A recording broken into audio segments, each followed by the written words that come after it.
In this video, I am going to teach you how to add Acuity scheduling to Squarespace.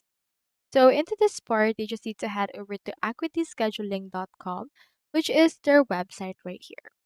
Now into this part, you have the option to either click on this get started or sign up. So if you don't have an account yet, you can go over and sign up. However, if you already have an account, you can click onto this login option right here. Now, the great thing about this is that if you already have a Squarespace account, that means that you can use Equity for that particular purpose. I'll just head over and choose this login option since I already have an account. This is what it looks like.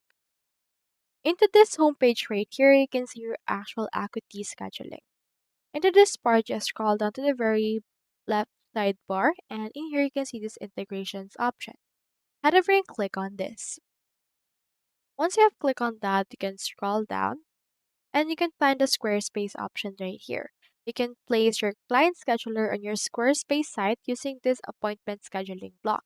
Just click onto this embed scheduling page. Now you should be able to see in here this Squarespace Help Center article that can help us with scheduling blocks to display our Acuity scheduling. Now into this part, just head over to your Squarespace site and edit a page or a post and then add a block and then just click onto the scheduling option. So that's just easy as that. You can just open your block editor and click on the pencil icon and then choose a scheduler that you want to display from there. So this is an example of what that will look like. So if you already created your own scheduling part onto your own equity, it should be able to reflect right here into your Squarespace if you added it as an element for your actual site. So that's how you add equity scheduling to Squarespace. Hope we helped.